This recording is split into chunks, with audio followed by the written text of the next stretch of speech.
our girl Kayla Harrison is back, and Joshua Van. Joshua Van. All praise Joshua Van. That was shitty. Holy.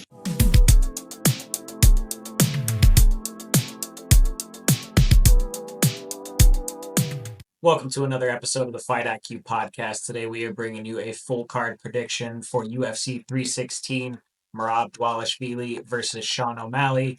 The rematch nobody asked for, but we get it anyway. We're going to go ahead and start at the bottom of the card with Mikel Medeiros versus Mark Chowinski. Martin, what do you think about this one?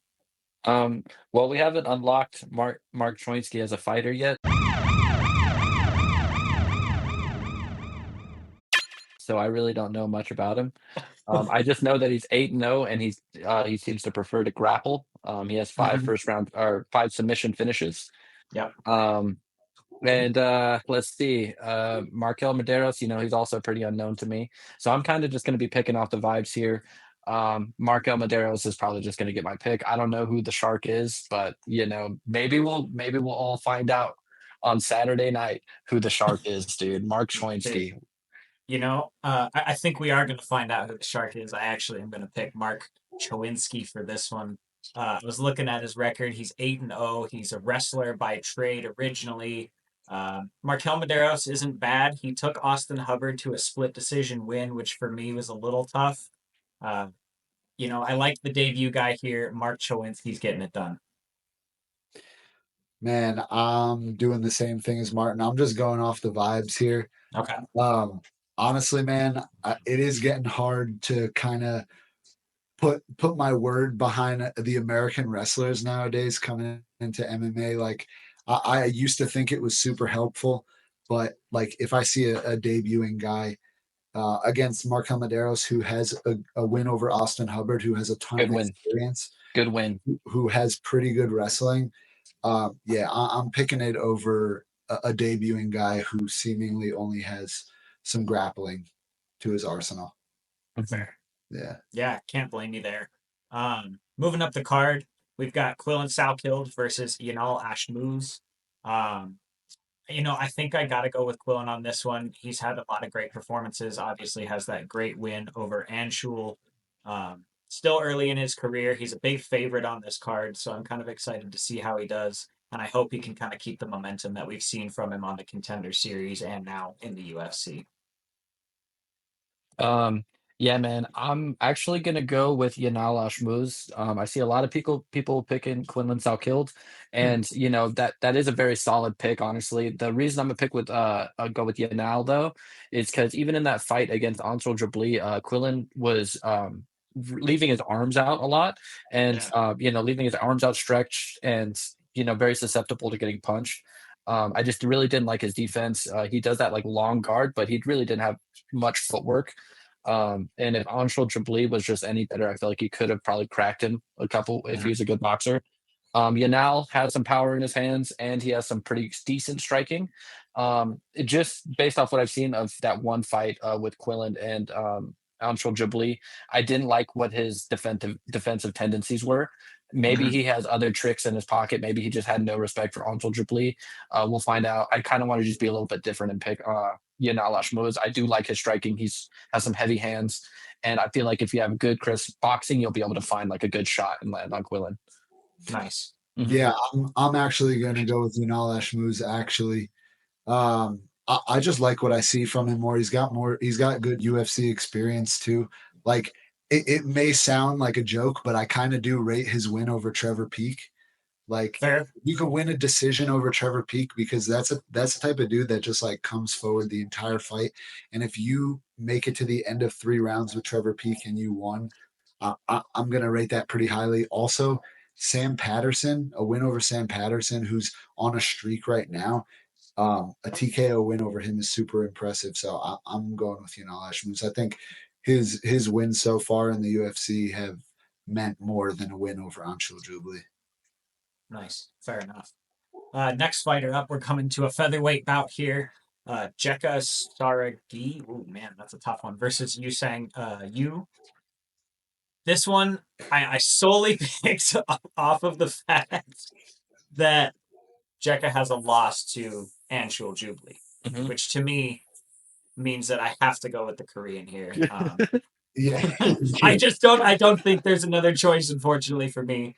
So I'm going with you saying you. I'll also pick the South Korean in this one. Yeah. Again, we haven't unlocked him as a fighter yet. He's still like Yeah. a mystery profile. But for some reason, the silhouette of this fighter, a South Korean fighter, that's not from fucking Indonesia with the loss to fucking Anshul Jabli, Yeah. I'll take that over anything. You know what I'm saying? If you have a loss against Anshul Jabli, and you're from one of these like weird East Asian countries, you know what I'm saying? Yeah. I really don't have very much hope. If for Yeah. MMA, I'm just being completely honest with you. Like, who's coming at it? Like, Thailand has so many fighters, like, and Yeah. unfortunately, like, they have very few like MMA, prospects coming up. South Yeah. Korea has a few. Japan is starting to have a couple, but other than that, like, even China is just barely starting to, get a foothold in like the top of the MMA rankings. Yeah. yeah, dude. Yeah, lost on Jubilee is enough said for me. I'm not Yeah. gonna Mhm. spend too much time on that. That doesn't look good to me. I don't like it. No, it's a rough one. Yeah. So moving up the card, we have That's a going to women's. segue into the next fight for me. It's gonna be perfect into Mhm. this one. Speaking of Chinese fighters here, one of the potentially more exciting ones coming up, Ariana De Silva versus Wang Kong. Wang Kong's obviously her last performance was not awesome. She got shut down by the Brazilian.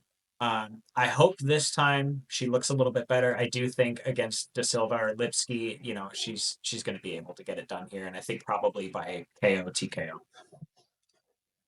Yeah, man, I'm going Wayne Kong all the way. Yeah. Her last performance was really, really fucking dope against Bruna Brazil. Mhm. And really, she's just a smart striker. Um, she's able to pressure well. She has heavy hands. She cuts off the cage well. She just does all the right things. And for that weight class, I feel like she's really going to be able to run through a lot of people in that division. I'm interesting to see her grappling get tested, though. Mhm. I'm going the opposite way. I don't know what Mhm. you Okay. guys think about that, but I'm going with what is she the Queen of Violence? Is that still her nickname? I think so. It's, Uh, yeah, the I'm queen. going with I dude, she's not good. She's not great, Mm-mm. but she's really aggressive. And I don't know if Wang Kong like dude, she's actually really aggressive with her grappling, and I don't think Wang Kong's gonna be able to handle it. Hmm. I think Wayne That's a Kong's gonna hey, snipe her, bro. I actually think she's gonna finish her, bro. I'm Dude, just standing on business on this one. I, yeah. I think Wayne Kong lands like the nastiest right hand you've ever seen, and fuck it, it's like, oh, we're those ones where we kind of get a little scared. I think that's what we're gonna see. I like She's it. gonna and have then, her hands low, and then after she's just that, gonna go, everyone's gonna ah. be asking like, how good is that chick Fernandez? Yeah, exactly. Hey, man, that's the women's flyweight Yoel Romero, man, and I'll stand by that. Yeah. All right. That girl's a freak athlete. Well, guess what? I'm being different here. Ariane Lipsky I love it. I love it. submission by submission. Yep. Nice. Moving up onto the prelims here, going to welterweight, we have Chaos Williams versus Andreas Gustafsson. Gustafsson was actually supposed to fight Trevin Giles last week on the Barber Blanchfield card. Obviously, that fell through. They got him a different opponent. That fell through, so they moved him forward here. I've actually got Andreas to win this one. I think he gets it done. He's had a lot of great finishes so far. He's got 8 wins by KO, 2 by sub, and he's 11-2. Um, Chaos Williams is one of those guys that every time I think about him, like I think he's going to be better than he actually is, and then I watch him fight, and he's just not the guy that I thought I remembered who he was. Mhm. And I think Andreas is going to kind of prove that again here. Yeah, man. I think I'm actually gonna go with Chaos Williams on this one. I Whoa. think that you know, I've seen him do some really cool things. I know he has heavy hands. He is really good at keeping himself safe. So what Mhm. I see the scenario I see playing out is maybe Andreas Gustafsson has a really successful like early on first round or maybe early in the second round, and then Yeah. probably doesn't have much left to defend himself like later in the second round, third round, and gets finished by Chaos Williams with like a one shot like KO that sits him down and then TKO finish. Dang. Yeah, for sure. That's Chaos great. Williams has heavy hands and he has some pretty solid defense. His grappling has always been suspect. If you're able to, shoot takedowns on him and like get him tired, then that's when he really falls apart. Mhm. But as far as like him having power in his hands and him being able to find shots to create moments, he's pretty decent at it. Mhm. Man, I have a hard time picking Chaos Williams. I really want to every time. We Yeah. always talk about like that fighter who has that one cool moment, and we every time we're like, that's what we remember him for, and we think he's gonna do it every fucking time, but he never does. Yep. Like that's Mhm. Chaos Williams for me. Like the Yep. knockout of Abdul Razak Al Hassan. Like I just Mhm. think he's gonna go out there and flatline dudes every single time. Yeah. But nah, I don't think so. I'm going with Gustafson here. Nice. Yeah, I like him in this one. I just can't really trust. I've bet on Chaos Williams a few times and I've regretted. Yep. So Yep. I don't know, maybe a little bit of emotion there, but yeah, I'm going with Gustafsson. I like it. I like it. So speaking of fighters that I continue to bet on that have failed me before is Sergey Spivak. He's fighting Waldo Cortez Acosta here. I think Waldo Cortez Acosta gets this done. He's on a 4-fight win streak. He's fought some pretty decent opponents here. He fought Lukasz Brzeski. He fought Arlovsky. Hey now. Hey now. Oh, sorry. Hey Go on. now. Go on. He's fought Andrei Arlovsky, who obviously is well out of his prime at this point. He fought Despain, took Despain to decision. He beat Ryan Spann in his most recent fight. You know, I mean, it was a tough pick because Sergey Spivak has had a couple good wins himself. He's got submission wins over Lewis and Tibura, but I do think Waldo is able to get it done here. All right, man. Is Are you finished? I am. I am. All right, man. I'm gonna All I'm right. gonna go as somebody that has bet against Waldo Cortez Acosta every Mhm. single time he's fought, and he's stolen my money every time. I'm still picking Yes. against him against Sergey Spivak because he's a fucking terrible fighter, man. He's just Uh, fighting other terrible fighters, and he's okay. smart enough to create a game plan that he can win Mhm. against a terrible fighter like Rebelis to Spain. I thought that he Yeah. was gonna go in there and flatline KO Acosta, bro. I really Yep. did. But what did We he all do? did. He went in there and attacked his weak point, which was his grappling, and made Yep. it a boring fucking fight. Yep. But he got the win. Same thing with Ryan Spann. Ryan Spann is Mhm. super one dimensional on the feet, doesn't throw any kicks. Yep. Acosta's good enough to outbox him, and then Ryan Spann's not going to shoot takedowns or start throwing low kicks. So that's just him just not being good enough to beat him, bro. But Yeah. again, it's not because Acosta's like the best. He's just good enough and he's well rounded enough, has basic skills as a heavyweight, and is Mhm. able to, fucking find wins against these lower level competition. Sergey Spivak is not lower level. He has good wins. He can fucking grapple. He does. And his striking is something to at least be respected, bro. So I feel like Mhm. Sergey Spivak is gonna get the win here, even if it's by boring ass decision. This is my opinion is gonna be the dud of the card. Yeah. But yeah, I got Sergey Spivak, dude, all the way. Yeah, Nice. I like it. I think this is the ceiling for Waldo Cortez Acosta. I think like definitely he can handle low level opponents. We know that. Or guys like Robel Spain who have just like a blaring weakness. Yeah. Actually, I'm not gonna lie, I was like pretty impressed with his win over Ryan Spann, even though Ryan Spann came up and looked like he was in horrible shape. Like Mhm. I was just like, what the fuck? That's the same guy. But Yeah. um I actually that did impress me. I thought that Ryan Spann was gonna fuck him up, but this is too much for him. Sergey Spivak is like actually pretty good. He is. I Uh like I like Spivak, and I yeah. usually would pick him, but there's part of me that won't this time. I know, dude. Listen, we agree on most picks, but there's usually one that you pick where I'm Mhm. like, wait, what? Dude, I got I don't you this is worry. I got a couple more of those this coming. is this is that one for sure. Uh-huh. It's one of them. But speaking of that, moving to light heavyweight, we have Azamat Mirzakhanov versus Brinson Hibero. Um, I think I got to go with Azamat on this one. I'm going to bring it up again. Now we have to credit it. He does have a win over Dustin Jacoby. It means something. He also has a win over Menefield, which I think means a little bit less, but he got a performance of the night bonus for it. I think Azamat is able to beat Hibero here, and I think he's probably going to do it pretty easily. Yeah, dude. Honestly, like with the nickname the professional, Yeah, and you show up dude. 14-0 and you're just beating the shit out of everybody like slick hands too. Mm-hmm. Like I'm fucking hyped, man. I'm picking Azamat Mirzakhanov as well, but Absolutely. I want to see this dude get like the sick matchups at Hmm. light heavyweight. Man, I want to see him start fighting like Khalil Roundtree at this point. Yes. I want to because I think he does well against all these people like Jamal Hill. Like Yep. these are the fights I want to start seeing Atamada, and he's really fun to watch, entertaining, and yeah, man, light heavyweights honestly like it's on the come up right now. Yuri's young, Yep. you have people like Jamal Hill. Jamal Hill's young too. You have Azamat coming up. There's a lot of people that are starting to shine in light heavyweight. It's making it fun. Hmm. I agree. I think this is the biggest mismatch on the card, to be honest. Yeah. Azamat is a beast. And honestly, I did a solo video recently that was the most forgettable UFC fighters in each division. And I Yeah. don't know if it was like perceived like I don't like these guys. I'm saying like how are these guys getting forgotten because they're like Yeah. good and nobody fucking talks about them. That was like kind of where I was going with this. Yeah. But dude, I the win over Dustin Jacoby, gotta respect it. I was so Yep. upset that we didn't do a video last week of predictions so I could glaze Dustin Jacoby, but Yep. Azmat Mirzakhanov is a beast. He's like a light heavyweight Ben Rothwell with like welterweight striking skills.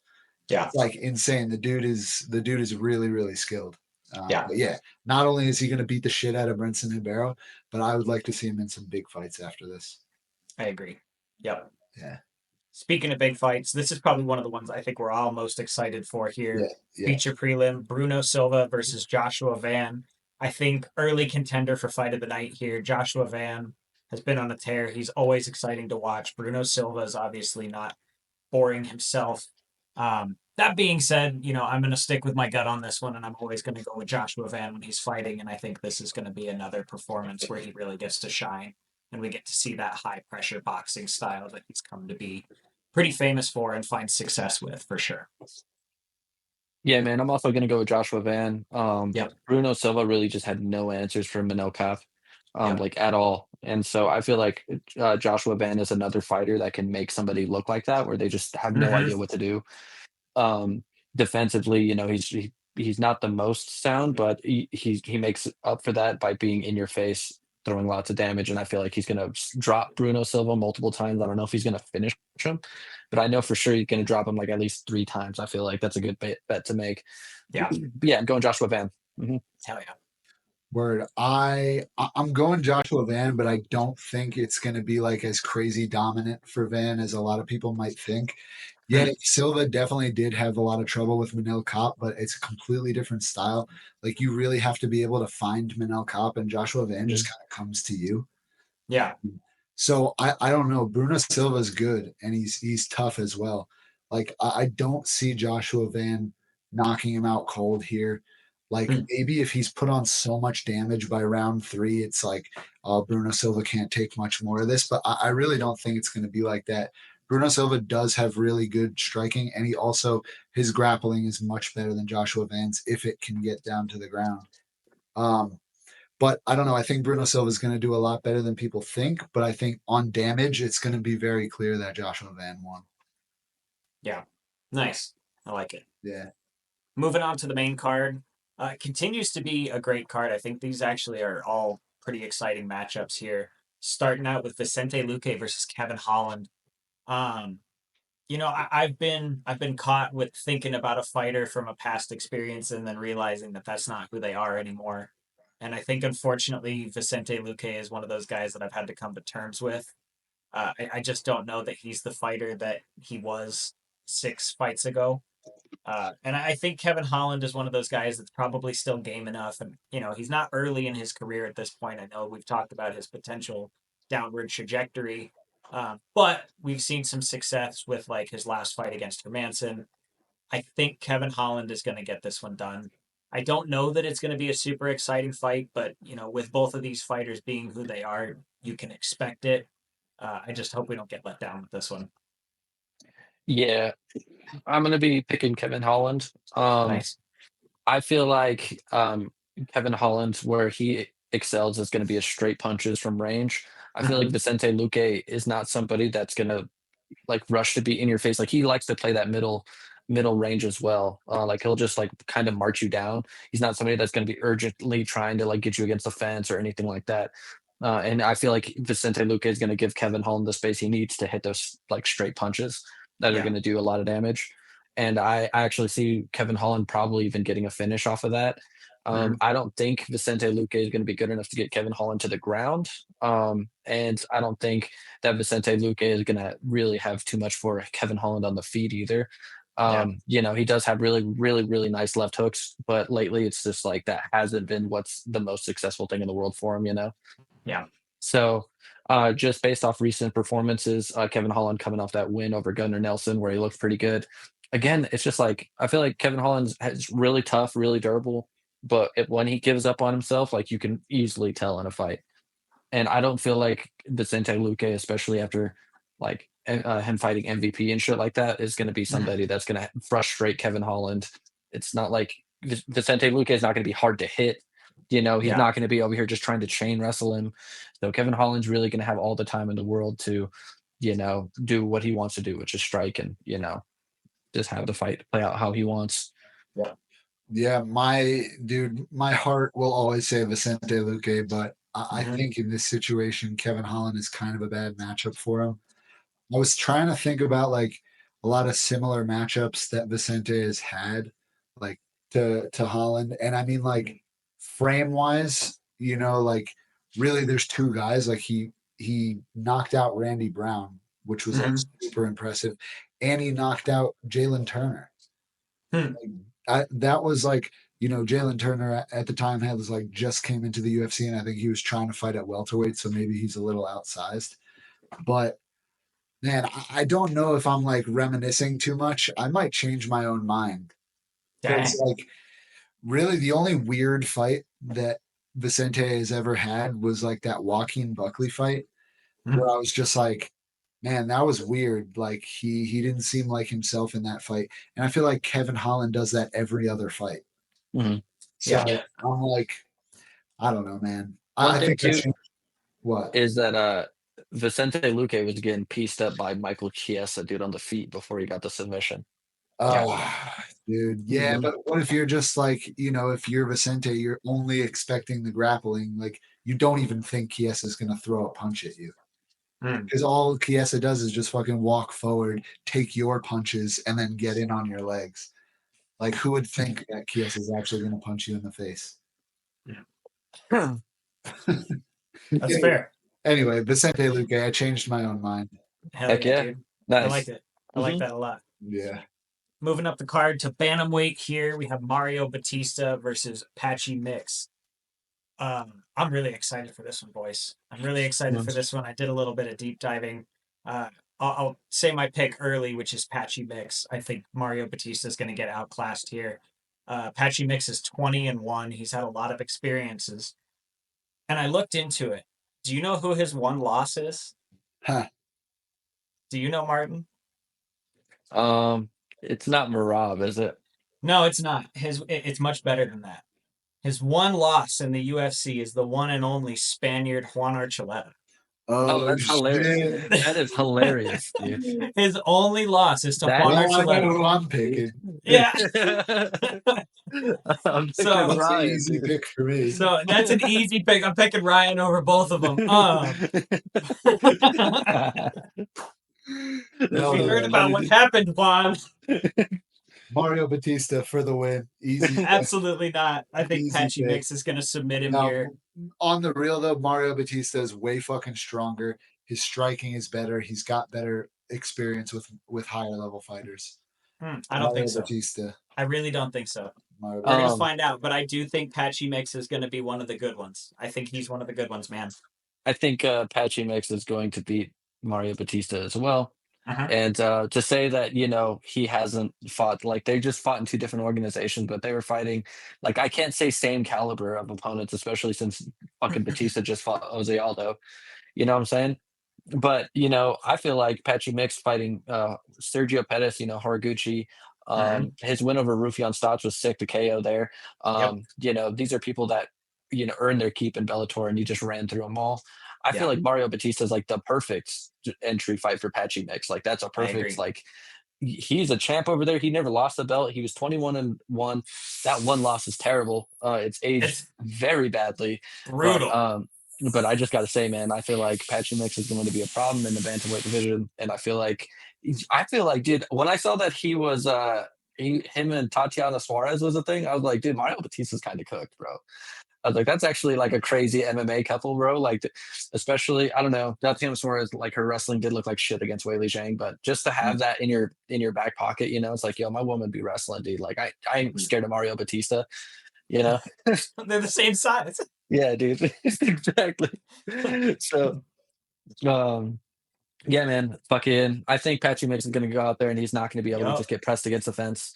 His grappling's good enough to, stop any sort of takedowns that Mario Batista would have for him, be able to counter that stuff. And then I rate his striking highly.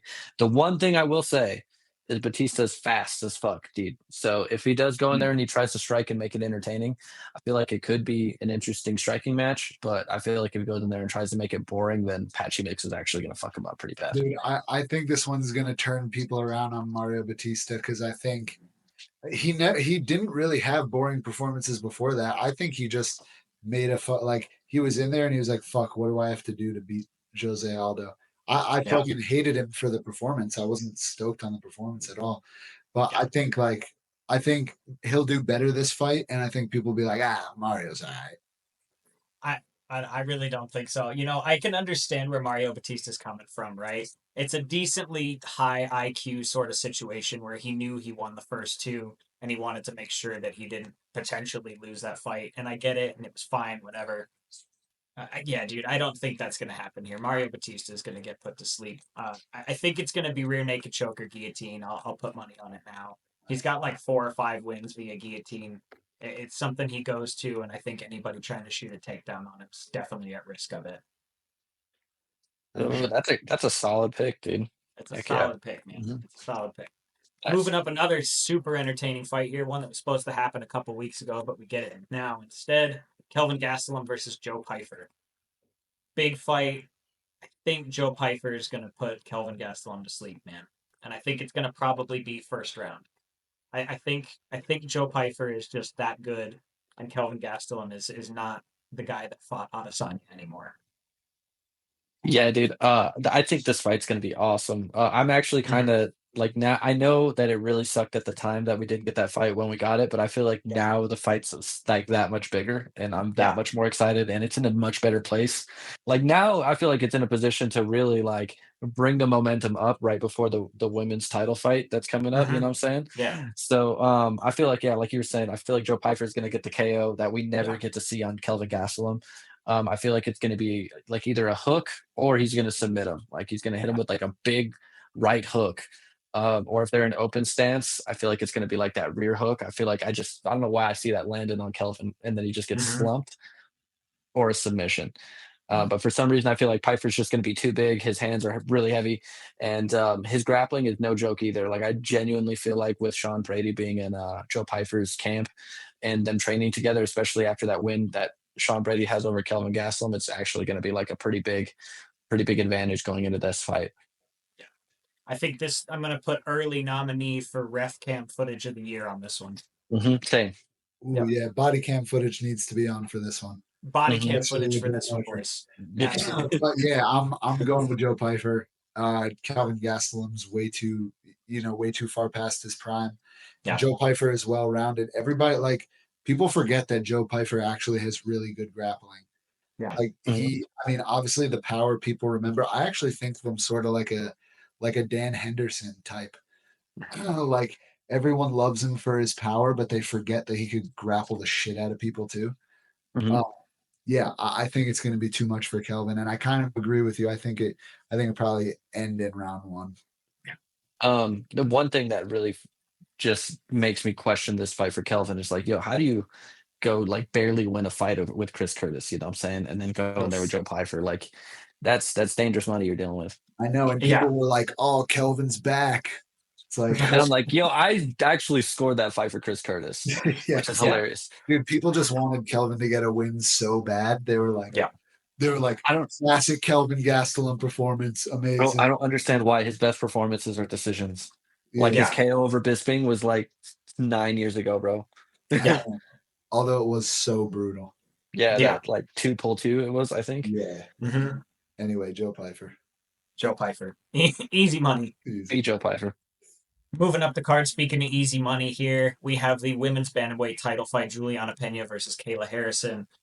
Um, I'm a little split on this one, and I'm split for two reasons. I'm split because I think Kayla Harrison wins this, and I think she probably, in my mind, does it fairly easy if we think she is who she is. The other part of me looks at Juliana Pena at plus 525 and thinks that she might be able to do it. There's part of me that really thinks that there is a chance that Juliana Pena gets this win here. She squeaks it out somehow The because she's cockroach. done it before. 525 is real convincing. I'm going to go Kayla Harrison because I think she's actually going to win, but I'm probably putting a little bit of money on Juliana Pena. Yeah, bro. I definitely feel what you're feeling, man. Like it's Mhm. because it's like there's so many factors that go into this, and that's why I'm like almost as excited for this fight as I am the main event. Like Yeah. I know the fight itself is going to be shitty, but there's so many questions that I want answered. You know, Yes. like like Juliana Pena's only weapon is that dipping jab. She completely Yep. shut down Amanda Nunes with it.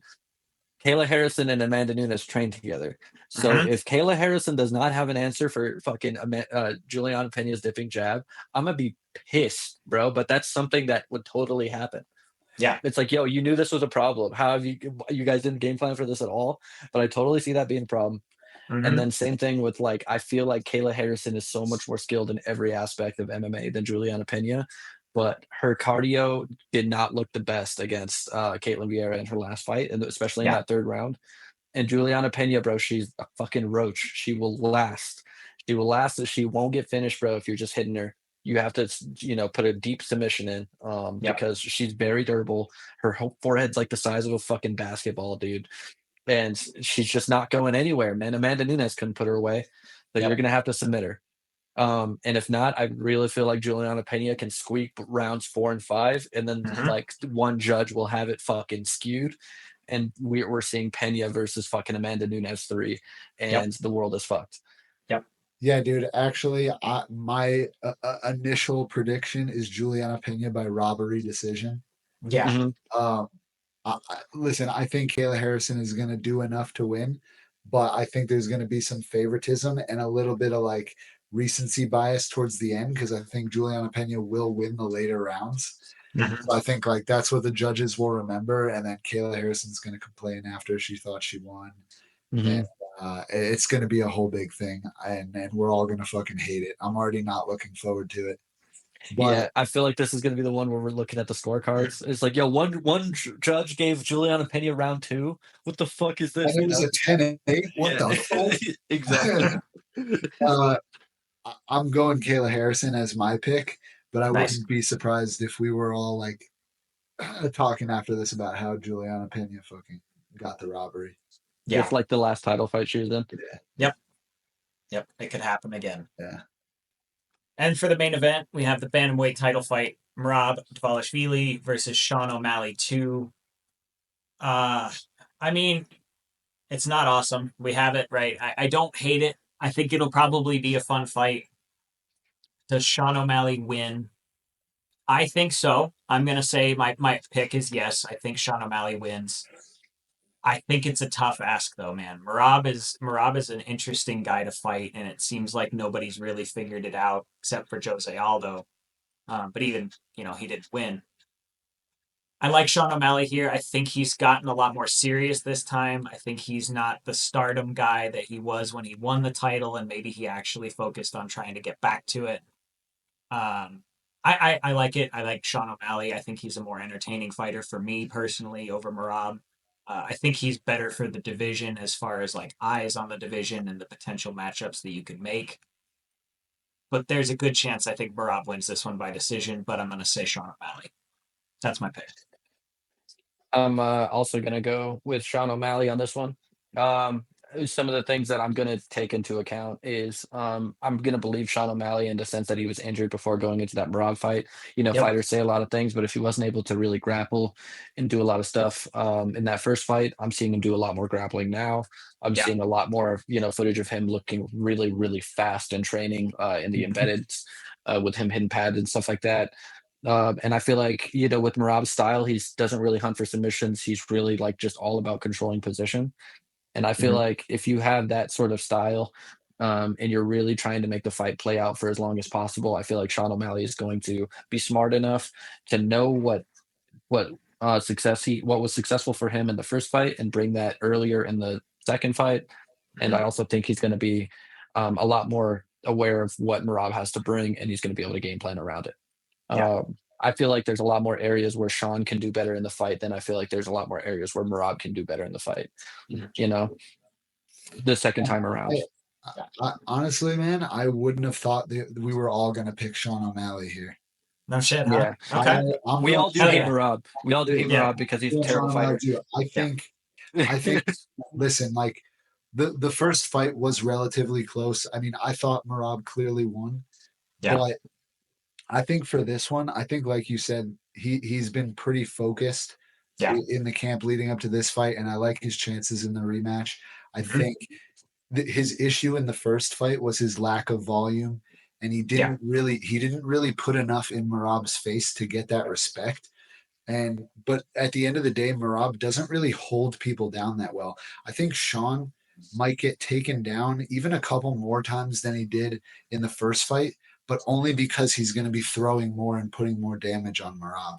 I Yeah. think like definitely Sean's going to get taken down, and like I said, probably even more than the first fight because I think he's just going to not be okay with throwing the same volume that he did in the first fight. I think he's going to really try to put the damage on Marab, and I think he'll probably win by decision.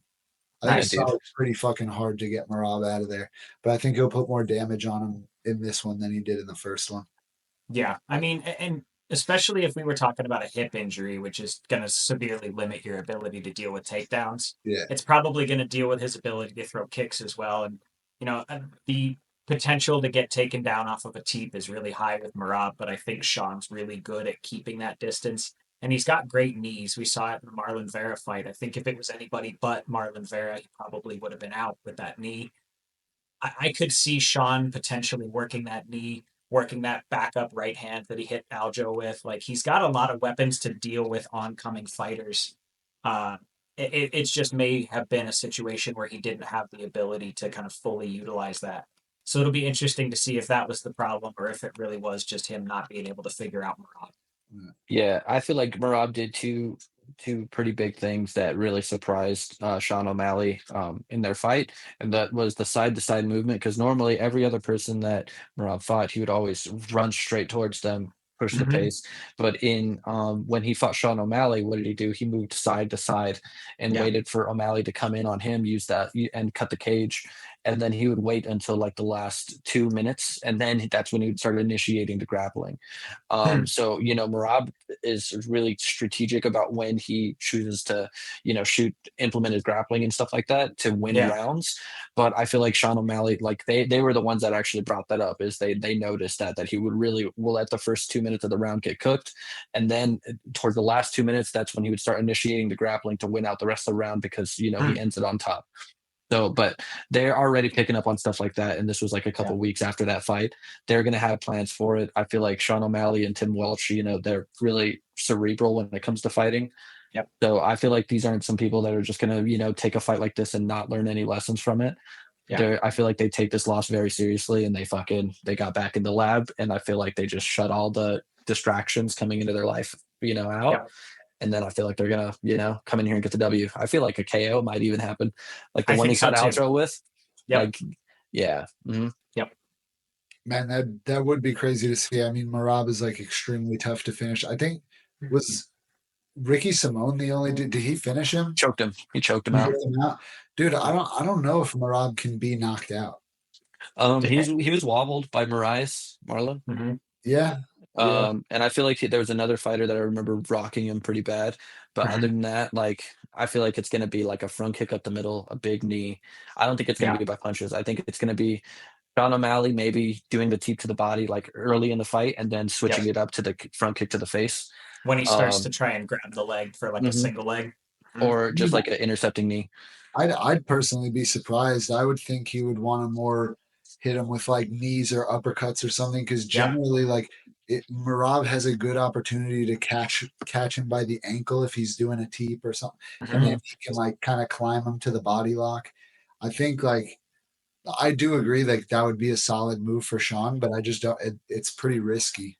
It I mean, is. that's where he had the success though in the first fight, so that's why I would see that being more of a part of their game plan. But Yeah. And another yeah, thing I too guess in is the once you first fight it was just Marab timing the takedowns really well. Mhm. Mhm. Yeah, It's, the front kick to the body at the end of their first fight, Yeah. I feel like that could really be a way for Sean O'Malley to start implementing his feints as well.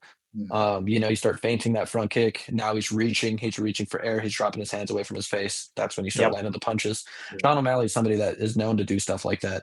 Mhm. That uppercut to fucking cross Yeah. combination that he hit on Eddie Wineland, Yeah. that's, Yep. like, something that I see, where he's ahead of the game for sure. Mm, Yeah. And he's done that a few times where he's got the ability to land that right cross with very little kind of telegraphing. It's a weird shot where it doesn't look like it should hit because they're both just kind of staring at each other. Mhm, But he's great at setting up feints, and he really just has a good way of kind of timing his shots where you don't really expect them. mhm. yeah. Heck yeah. Overall, really exciting card. I think this is going to be a good one. I'm glad we're out of the MMA drought that was the last like 3 weeks. But 316 is coming up. It's going to be a fun one. Let us know down below if you have any fights that you're looking forward to or any predictions you think we got wrong. And we'll catch you on the next one. Don't forget to like, comment, share, and subscribe. Peace. What fighter has the highest fight IQ? I don't think there's nobody in the game that has the fight IQ that I have. Off the charts. His IQ The is highest insane. fight IQ maybe ever. This guy hits hard. He's tough. He's this, he's that. And this guy has a dream. But my fight IQ will win this fight.